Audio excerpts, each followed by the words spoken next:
is the kind of close-knit Welsh village where life moves at an easy pace and neighbors know each other by name. However, in 2015, that peace was shattered. An inquest has been opened into the death of a man whose body lay undiscovered in a back garden in South. She even stared down the man hiding under her couch. Hi, you are currently being recorded. The discovery of a body near the home of an elderly woman sent shockwaves through the community, transforming the sleepy village into the center of a chilling mystery. Whispers spread quickly through the streets as residents struggled to comprehend how something so dark could have been hidden for so long, right in their midst. Welcome to Old Casebook, where we open the dusty pages of history to uncover forgotten crimes and chilling mysteries from the past.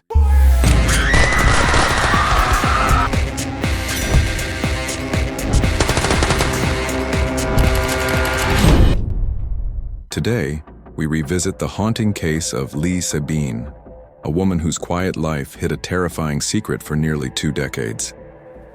What began as an ordinary life story would soon unravel into one of the most unsettling discoveries in modern history. So, settle in as we turn another dark page in the Old Casebook. In November 2015, 2 friends, Michelle James and Ryan Lee, made their way into the garden of the Tremacum Flats, intending to unwrap what they believed was a medical skeleton, something left behind as part of a harmless joke. But as they sliced into the package, an unpleasant stench filled the air and a strange liquid began to seep out. In that moment, their laughter faded, replaced by the chilling realization that what lay inside was no prank at all, but human remains. Moments later, they called the police. Michelle explained to authorities that her neighbor, Leigh Sabine, who had died a month earlier in October 2015 from cancer at the age of 74, had told her the vacuum-packed package contained a medical skeleton. It was also reported that Leigh had left several of her possessions to her neighbors. Very little was known about her. Leigh was an eccentric woman who often shared colorful but unverified tales of her life with those around her. Mary Gardner, a former acquaintance, described Leigh as an enigmatic figure who kept people at a distance, revealing very little about her past. Many were intrigued by her accent, described as peculiar with a slight New Zealand twang.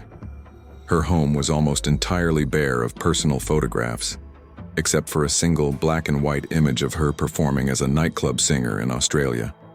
Leigh offered conflicting accounts of her past. To some, she claimed she had fled a violent and unfaithful husband in New Zealand before moving to Wales, where a women's charity helped rehouse her. To others, she said her husband had abandoned her. In truth, Leigh and John Sabine had married in 1960 and eventually raised 5 children together, though their relationship began under unusual circumstances. They first met in a London hospital when Leigh was just 17, and John, an accountant and Korean War veteran, was 29, and already married with 2 children. When Leigh fell pregnant, the couple ran away together. In 1969, John and Leigh Sabine left their 5 children at a daycare in Auckland, New Zealand, promising to return. But they never did. The children, eldest Susan, aged 11, and youngest Leanne, aged 2, were thrust into a turbulent childhood, spending the next decade drifting through foster homes, facing instability, abuse, and the lingering sense of rejection that would haunt them for years. Meanwhile, their parents moved to Australia, chasing Leigh's dreams of a cabaret career, leaving their children to navigate the emotional fallout of abandonment. The story captured national attention in New Zealand, and when the Sabines resurfaced in the early 1980s claiming they intended to reunite the family, hope briefly flickered. Leigh told the Auckland Star that she and John had only recently earned enough money to return to New Zealand and were eager to see their children again. However, her story was soon challenged. People who had known the couple in the early 1970s came forward, revealing that they had been living under the surname Martin at the southern tip of the North Island, contradicting Leigh's version of events. In 1984, Leigh and John expelled their 2 youngest children from the family home, and 19-year-old Jane later faced arrest over alleged abuse, with Leigh expected to testify as the key witness. However, the case collapsed when the crucial witness disappeared. Just weeks later, John and Leigh told neighbors they were heading on a holiday up north, but once again, they never came back, abandoning their children for a second time. The following year, the couple reappeared in the United Kingdom, eventually settling in Badai in 1997, taking their eldest son, Marty, with them. In Sky's documentary, The Body Next Door, it was revealed that Marty was empathetic toward his parents and hopeful that one day they would all be a family again. However, as time passed, he sadly realized that his dream would never become a reality. Following his move to the UK, Marty never saw his siblings again. Leigh and John's choice of Badai as a place to settle seemed odd to some, and it later emerged that Leigh was not, as she had long claimed, originally from New Zealand. In truth, she was born in Wales and endured her own traumatic childhood, abandoned by her mother and passed between relatives in state-run care homes. Many have been and remain perplexed by how someone who experienced such profound neglect could later abandon her own children in the same way. For the Sabine children, the wounds of these repeated abandonments ran deep. The second rupture in 1984 finally reached a breaking point when Jane, one of the daughters, confronted her mother about the initial desertion and spoke publicly about the pain it had caused, exposing the lasting scars that their fractured family past had left on all of them. Leigh never provided an explanation to the children as to why both she and John had abandoned them. In November 2015, a pathologist determined that the remains found in Wales, tightly encased in layers of carpet and plastic up to 8 inches thick, had likely been there for only a matter of weeks or months. Examination revealed the body belonged to a man in his 40s, whose life had ended violently from severe blunt force injuries. The remains were still dressed in pajamas bearing a St. Michael label, a line last sold by retailer Marks & Spencer in 2000. This surprised investigators, as the remains were later determined to be much older than previously estimated. Investigators attempted to identify the body through dental records and the serial number on a hip replacement, reaching out to local hospitals and surgeries for matches, but their efforts yielded no leads. Lynn Williams, Leigh's carer, chillingly revealed in Sky Crime's documentary The Body Next Door that Leigh was always talking about a medical skeleton. On numerous occasions, she wanted it moved, and I would be like, "Oh gosh, I really haven't got time to do things like that." We were sitting around the table having a cup of tea when she mentioned the skeleton again, and I said, "Well, I hope it's not a bleeding real one." And she went, "You never know, Lynn." Leigh also told a local hairdresser shortly before her death, "People are going to talk about me after I have gone. I could be famous." When the hairdresser asked her why, Leigh replied, "Because of the body in the bag." Neighbor Michelle James was initially brought into custody under suspicion of being involved, and footage showed she was visibly distressed by the experience. Police found no evidence linking her to the crime and subsequently released her, clearing her of any involvement. However, Michelle faced harassment from locals who accused her of being a murderer, forcing the council to rehouse her. She now lives a more isolated life, separated from the friends she once had in the village, and has been diagnosed with PTSD as a result of the traumatic events she endured. Focus soon shifted to Leigh's husband, John, who had not been seen since signing the lease on the Badai flat in February 1997. John had registered with the local GP and was scheduled to pick up his repeat prescription in April, but he never did. Leigh claimed that he had left her for another woman and started a new life elsewhere. In 2000, during a phone call with her daughter Jane, Leigh revealed that John had died, though she gave no further explanation.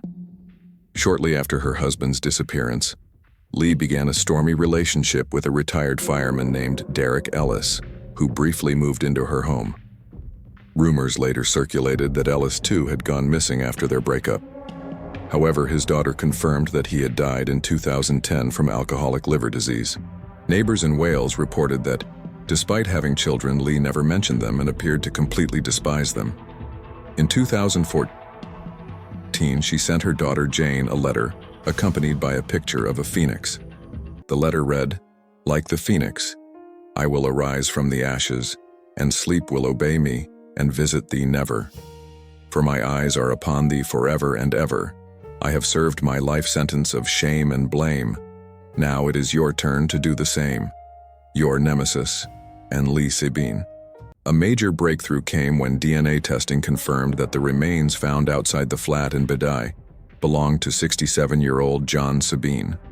The DNA matched that of a son he had from a previous relationship in England. The revelation shocked the Sabine children, who had no idea they had two half-siblings through their father. Investigators also found a hair embedded within the wrappings around the body, which was identified as Leigh's, immediately placing her under suspicion. One of Leigh Sabine's acquaintances, Valerie Chocoley, testified that during a phone conversation in 1997, Leigh had allegedly confessed to killing John, claiming she had done it with a frog. However, Chocoley admitted she was never certain whether Leigh was telling the truth, given her flair for drama and exaggeration, particularly about her past as a cabaret singer. Forensic pathologist Dr. Richard Jones determined that John Sabine had died from blunt force trauma to the head. The injuries, along with Chocoley's testimony, matched perfectly with a heavy stone frog ornament that the couple kept by their bed, its protruding eye and hind leg aligning precisely with John's skull fractures.